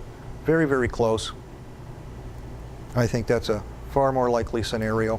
This is the AR-15 variant. Comes in many different shapes and styles. It's basically a copy of the M16. It's just not fully automatic. It can have a 30-round magazine, 5.56 millimeter, 223 Winchester, whatever you want to call it. A very powerful weapon, especially in the hands of a demented idiot. This is just a classic. He's not MK Ultra, I don't know what is. He's just on another planet. He's got his earphones on. They were very keen to use suggestions on a subject, bombarding them with noise suggestions, generally under the influence of drugs. Maybe they're teaching or telling him that this page 3 girl from the London Sun, Keely Hazel, is his lover or someone he's supposed to do things for or be under the control of. It's very difficult to know exactly what she was for. He was also addicted, they say, to the same drug that Heath Ledger took. And we know he was Batman and most likely murdered. I covered that in shows. It's in our archives. So you go back in that channel's times. I did shows on Heath Ledger. The drug was a painkiller called Vicodin or something like that. And where'd he get it from?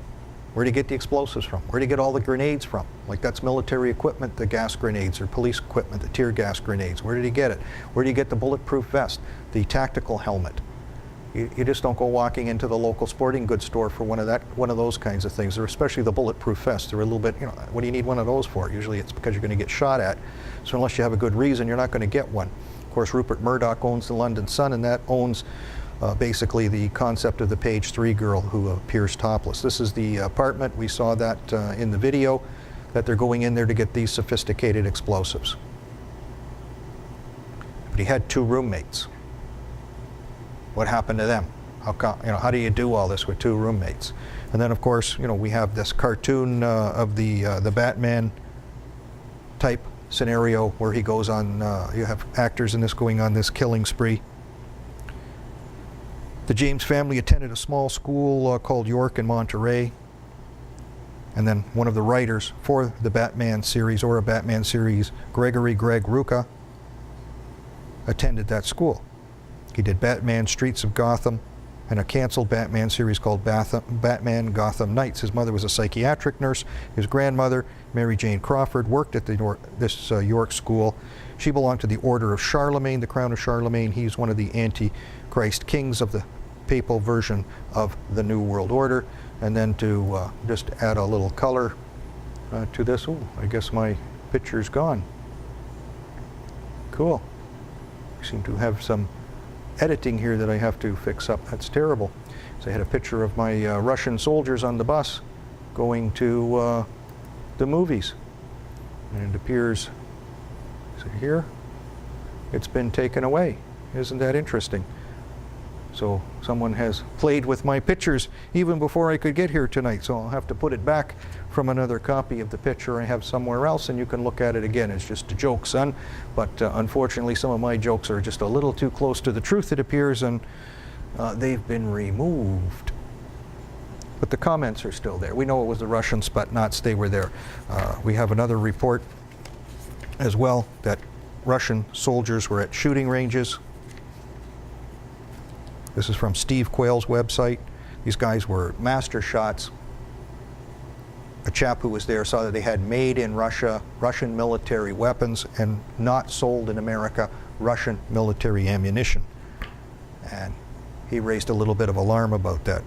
The neuroscience student is supposed to be the grandson of an American military person. Some people I've heard say Army, some people said Navy. This attack happened on the 20th anniversary of the failed plot to assassinate Hitler. So we get that April 20th, July 20th type of scenario. The Valkyrie story all over again. It also is the 30th year anniversary of an IRA bombing incident that killed 11 people. He also has the same Manchurian system as Mark David Chapman, where you do your dirty work and then you just sit down and surrender to police. You just have a shutdown mode. And not just that, but he told the police the place was wired for explosives. You don't shoot your own dog. Tells me someone working for the police wired the explosives. And they didn't want the police who aren't involved in the intelligence operation to get hurt. So there was a warning, because if this guy was a psycho-demented killer, he just wouldn't tell them, would he? Doesn't make sense. Of course, the big novel, The Catcher in the Rye, was written by J.D. Salinger, who served in the U.S. Army Counterintelligence Corps during World War II, and his commanding officer was none other than Henry Kissinger. Of course, a lot of these revelations came out in the Church Committee hearings in Congress and in the Senate. There was the Pike Committee, Church Committee, where all this stuff about MKUltra is documented congressional record. We didn't learn that in school. Ewan Cameron, Jolyon West, two of the major doctors working on this material. And then, of course, Sirhan. Sirhan is the classic shoot 'em, forget what happened type of individual. So the book written on the hypnosis, Emile Frenchel, 1957, 254 questions and answers on practical hypnotism, was asked about hypnosis. And a lot of times people have misquoted him to say you won't do anything under hypnosis that you wouldn't normally do. And his answer, when he was repeatedly asked about that, he says, it is said that a person cannot be made to do anything that is against their religious or moral beliefs. I trust that the implication is clear. It is said that is the case. He didn't say it was the case, he just said people say it is the case. Two different things. And the hypnotism can very easily be disguised. Some of the schools that do this, the Allen Memorial Institute in Canada, Canada's Defence Research Board, George Washington University, Hollywood Hospital, Vancouver, Canada, McGill University, Department of Psychiatry, Canada, J.P. Morgan and Company, the Montreal Neurological Institute, Canada, Penetang Psychiatric Hospital, Oak Ridge Division, Penetanguishene, Ontario, Scottish Rite Foundation, Scottish Rite Foundation Schizophrenia Research Foundation, Scottish Rite Research Committee, Seventh-day Adventist Church, University of Denver, Colorado, University of Texas, big shooting there way back in the 60s. U.S. Army Medical Research Institute of Infectious Diseases, Fort Detrick, Maryland. U.S. Army Special Operations Division, Fort Detrick, Maryland. The list is way longer. Those were just some of the highlights I picked out. And the eerie coincidence, the University of Colorado did a drill, an identical drill, the same day, hours before the shooting. Rocky Vista University College, Osteopathic Medicine. One of the scenarios, a shooter fires at people in a movie theater and also uses a bomb in the attack. Part of the Advanced Disaster Life Support Training exercise. Irony? It's not irony. They do it all the time. And then there's associations with DARPA, perhaps.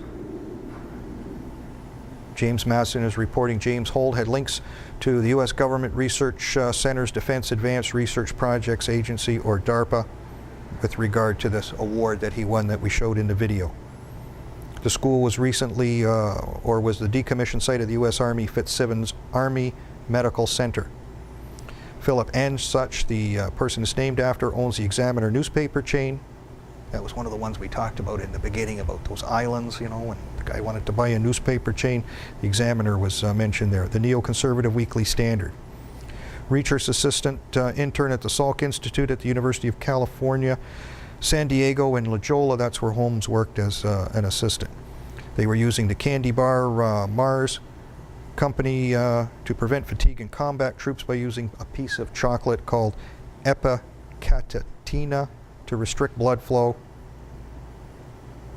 and screw up your body to some degree. They were working on something called a peak soldier performance program, engineering brain-machine interfaces in battlefield conditions. There's also allegations that Daddy, through his company, was involved in something much more sinister as well, that it involved bank fraud. Of course, that's Saoirse Fall, someone I don't take too seriously, but is it true? Is it not true? Did the company he worked for get involved in some of the bank frauds that are going on lately? I won't hide it from you, but I am not a big believer in Saoirse Fall.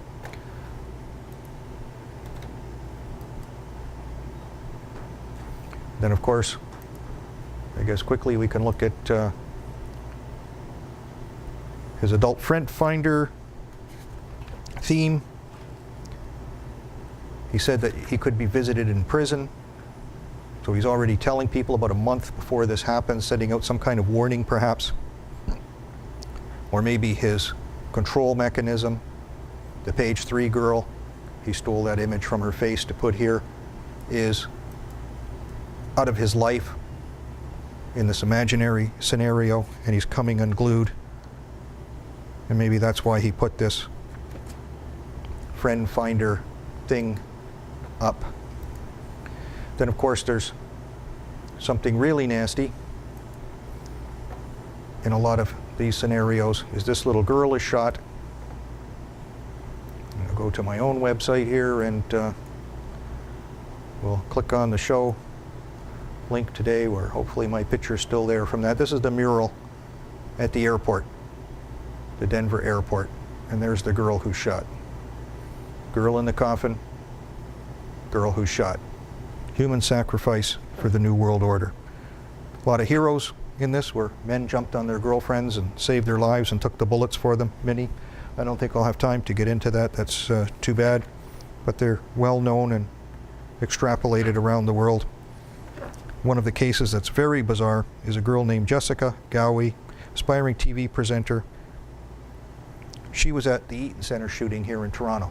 She was downstairs in the food court, started to say she felt antsy, started tweeting things, left.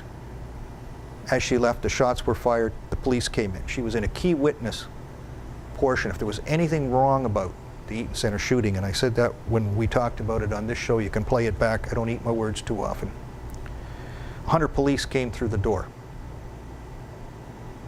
All at the same time, witnesses are saying. Shots were still being fired, so that means they got there really damn quick, because other witnesses said that as well, that shots were still being fired. Where'd they get that many cops? How'd they get in there that fast? It's almost impossible. You'd be lucky for that many guys working in the 2 biggest divisions in Toronto all at once. How could they all be in the same place at the same time? Did this girl see something outside that she was tweeting about and telling the world about? It was very, very important, or even worse, was she involved in some sort of massive conspiracy to set these shootings up? And was she taken out? Some people are even alleging that the whole thing was a fraud. The well-aware one group that Joyce used to use on the Power Hour that said the Gifford shooting was all faked. Maybe true, maybe not, but that's something that could only be found out by feet on the ground in Aurora, Colorado, to see the bullet holes and look at the evidence yourself, which is hardly likely. But to accuse something like that without hard and fast evidence from an investigative reporter, boots on the ground, very difficult thing to say or do without losing a lot of your credibility. You got to have the goods to take to the shop. And I see we're running out of time. It's getting close to 10 o'clock. Everybody's getting tired. But we're never tired of talking about the New World Order. We'll be back again Tuesday next week to do it a little more. This has been a little longer than we normally do, but these stories, the Olympics are on tomorrow. The shooting is something to turn the dynamic on the planet Earth so that we can be disarmed before we are enslaved, and after we are enslaved, then be genocided. There's no secret among the elite rich that they want to reduce the population on the planet Earth. The major thing they need to get their hands on are A, the guns, and B, your brain. Don't let them have your brain. Come here, Conspiracy Cafe, that channel, downtown Toronto. We're always here for you. We'll be here again, same that time, same that channel, Tuesday night, to continue the fight for what's right. Thanks for coming out.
About the crime, no one looks behind the curtain, and no one questions why.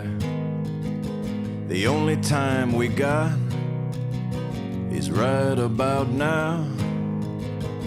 I cross my heart, I take the vow, I'll never turn, I'll never bend.